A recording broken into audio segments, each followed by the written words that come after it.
Hindi totoo yun. Wala na siya dito. Nandito ako. Ba't hindi ako mahalin mo?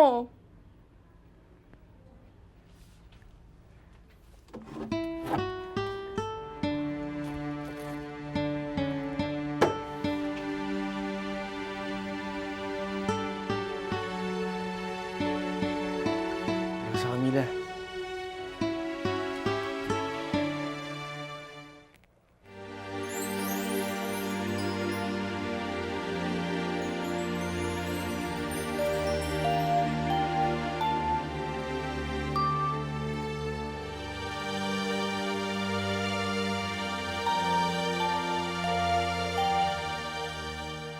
Sino-sino mga kilala mo sa mga kabit ni Alberto?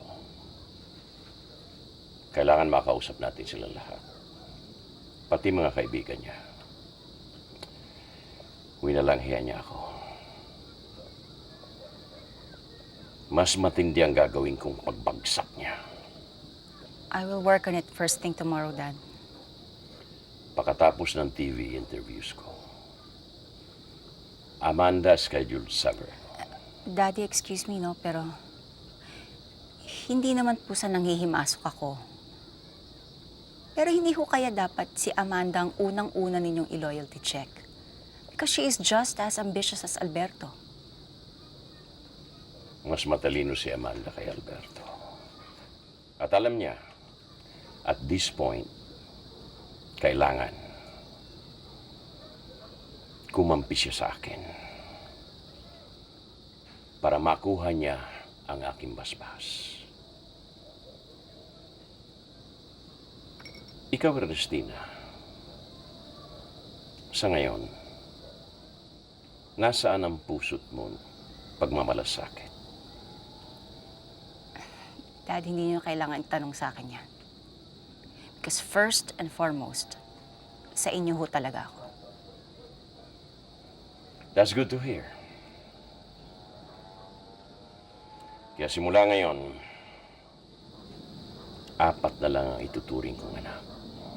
Ikaw, si Amanda, si Paloma, at si Rosa Camila. I just got a call from Congressman Quirino. Isasama daw po kayo sa investigation sa assassination ng mga Valiente. At gagamitin nila yung testimony ni Alberto para idiin kayo. Nagsimula na sila. We are just as ready, Dad. Ang malungkot nito, may bago silang pala. Sarili ko pang anak. From now on, I need the cooperation of the two of you. Cooperation ng lahat ng buong pamilya. Kailangan magkaisa tayo.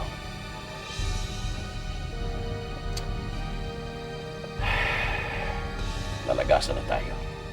Tama na yun. Yes, Dad.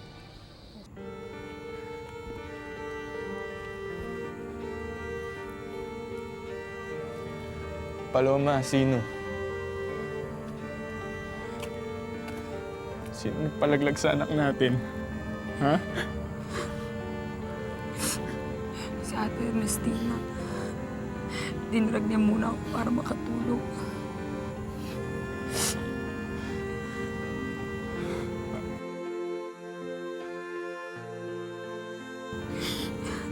Hindi pinatay niya anak natin. Paloma, magsumbong tayo sa pulis. Krimen yun eh. Wag.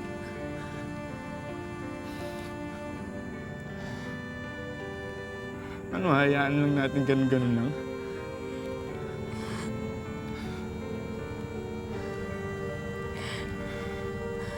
Pamilya siya.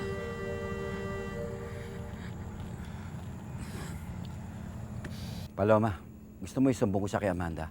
Huwag namang Pamphilo. Labang ko to. Labang ko rin to. Apo ko pinalaglag niya.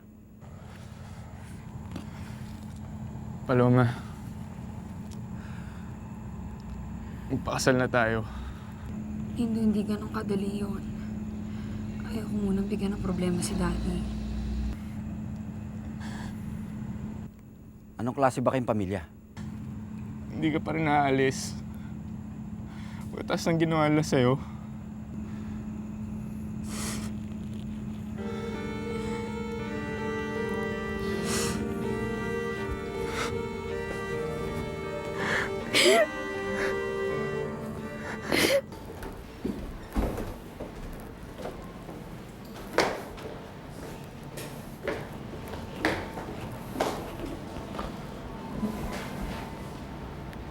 Phoebe, Ano?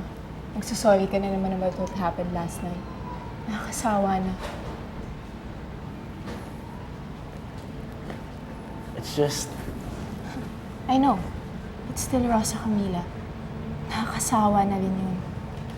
You know what? Had I had enough guts, tinuloy-tuloy ko rin sana yung kagabi. Oh, aga-aga bakit ganyan yung tsura ng mga mukha ninyo?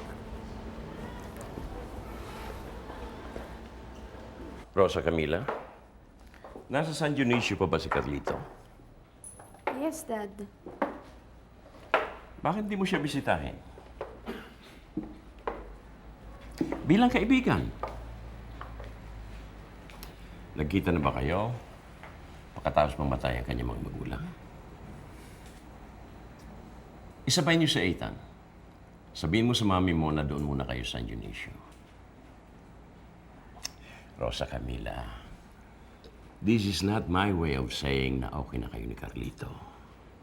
But I realize na magkaibigan naman kayo ng mga balyente. Best friend mo pa ang kapatid na babae ni Carlito, hindi ba? Dati po yun, Dad. Ni kausapin ngayon, hindi niya po magawa. Well, let her realize that you and your family grieved for their loss too. Now, Rosa Camila, you see, am I the bad father na gustong ipakita ni na Alberto at Lucinda?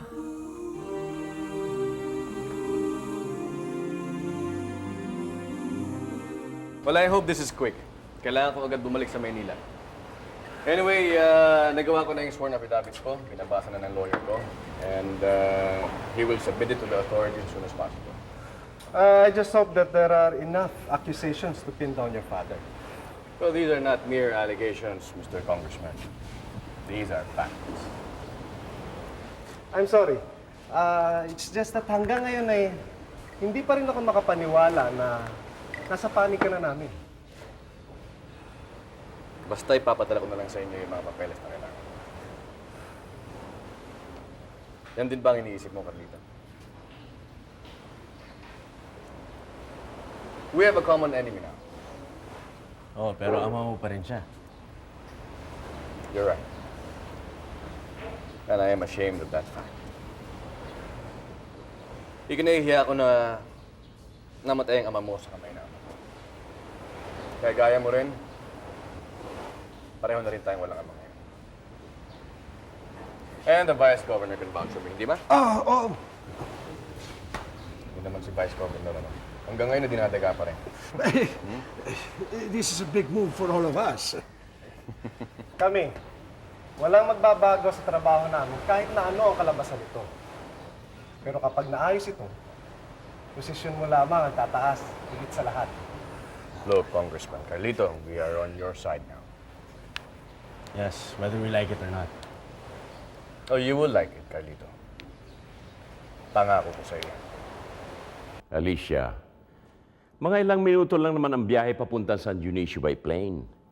Eh, napapagod nga yung bata sa pabalik-balik. Feeling ko ba ginagamit niyo si Rosa Camila sa mga political plans ninyo? What if I do? Bakit? Hindi ko ba siya anak? And besides, she would love to go. Magkikita sila ni Carlito. Pinaglalaro mo yan, dalawang yan. Alicia, hindi ko sila pinaglalaruan. Pinagbabati ko lang. Pero bilang magkaibigan lang. Pagkatapos, pag nahulog ang loob nila sa anong gagawin mo? Paghihiwalayin mo na naman, ganun ba? Ha? I want them to remain friends. Not as lovers. Alicia, remember, I'm a father first. before a politician. I want the best for my daughter. And besides, Carlito might not be it. Bakit ko naman haharangan ang kanilang friendship? Siguro, may dapat silang pag-usapan. And I'm giving them that freedom. Masama ba yun? Sana nga yun lang.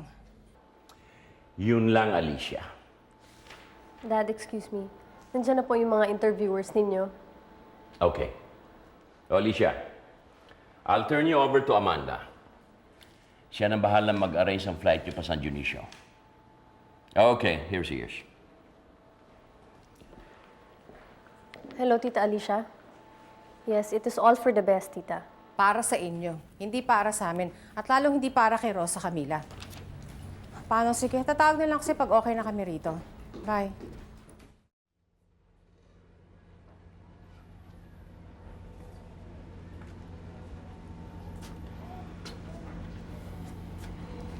Sabi sa bahay niyo, nandito ka daw. Umuwi bisita lang.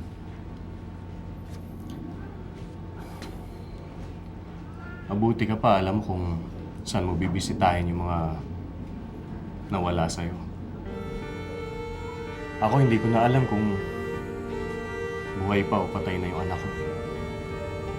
Hindi ko alam kung saang sementeryo sa Pilipinas ko siya hahanapin at kung patay na siya. May anak ka? Meron. Montemayor din siya. Anak ko siya kay Ernestina. Dad, lumabas na daw ang results ng quick survey na pinagawa kay Mami sa San Dionisio. Over 50% daw ang naniniwalang may kinalaman kayo sa assassination ng mga Valiente. Pero Amanda, just a few weeks ago, 70% ang acceptability ni Governor. But this was before the assassination, Attorney. We need more damage control. I agree, Dad. That's why nagpaseta pa ako ng mga interviews for you. Teka, bakit puro na lang interview? Siyempre, kailangan maging high profile si Daddy. You have to let them see their governor up close.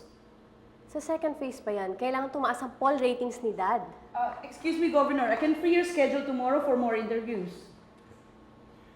Sa mga newspapers, may nag-feed na ba about Alberto's past sins? Gov, this is where we need your advice regarding what to feed the media regarding Alberto. Anything. Everything. Anything? Anything na makakasira sa kanya. Do you have any problem with that, Ernestina? None, Dad.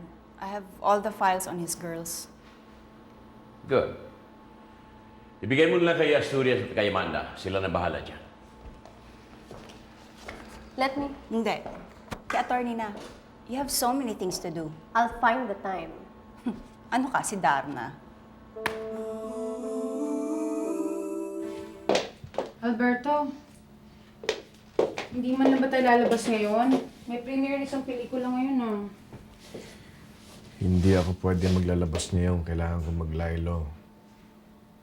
Ano ba naman yan? Para naman palang showbiz ang politika, no?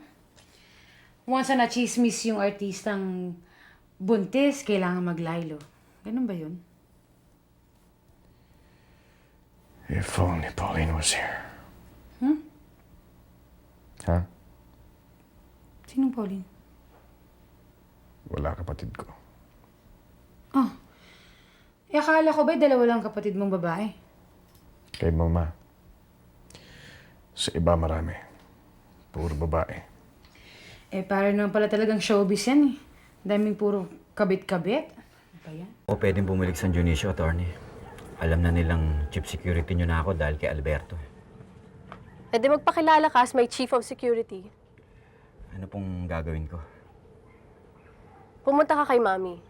Alamin mo kung ano pang dapat gawin dun. May mga series of meetings na ginagawa sila about the peace situation. Pumunta ka doon, magpakilala ka as my representative. Okay? Siya nga po pala, attorney. Meron sana akong gustong sabihin sa inyo. Tungkol kay Paloma. Ano yun? Gusto ko marinig yon. Ano yung tungkol kay Paloma? Ikaw nga pala yung tatay ng boyfriend niya, no? Panfilo, natatakot ka ba kay Ate Ernestina? Huwag kang mag-alala. Hawak kita. Wala siyang pwedeng gawin sa'yo. Mabait naman pala siya. Parang yung anak niya. Bagay, nandito kayo sa pamamahay namin. Hindi katulad ng mga ibang tao dyan, nakikialam sa buhay ng may buhay. Eh, total, hindi naman yata politika yung sasabihin mo, di ba? Tungkol sa personal naming problema. Pati ba naman yung pakikialaman mo pa? Personal nga ba? Asturias. Gov? Sabihin mo kay Amanda na doble ng security na Alicia San Dionisio. I'll attend to that, Gov. At sina Lucinda at Alberto. It's about time we put a tail on them. I want them monitored 24 hours a day. And I want a daily report on this on my desk every morning. I'll expedite the matter, Gov. At kapag kabisado natin ang galaw nila, it's about time we make our move. Hi, Mommy. Hello, darling. Si Ate Ernestina nasan? Ay, nako. Ngayon na si Kaso lang. Halika, hindi naman tayo sa lungan mo ko. Mother and daughter. Mommy, bakit gano'n na lang si Ate Ernestina sa akin? Darling, pinagmamalasakitan ka lang niya. Sobra-sobra naman yata ang pagmamalasakit yon. Nako, ikaw na nga itong pinagmamalasakitan. Ikaw pa ang galit. Sana mo kami lalagay sa'yo. Eh, Mami, hindi naman pagmamalasakit yung ginawa niya sa akin eh. Kung alam niyo lang. Alam ko. Alam niyo. Eh, ba't wala kang ginawa para pigilan siya? Dahil kung ako rin yon, ganun din ang gagawin ko. Anong klase mga tao kayo? Pinangangalagaan ka lang ni Ernestina. Bakit? Wala na naman ako reputasyon. At mas lalo siya, no? Wala na pinangangalaga ang reputasyon si Ate Ernestina. Huwag mong pagsalita ng ganyan ng ina mo. Ano sabi mo, Mami? Si Ate Ernestina, Mami ko?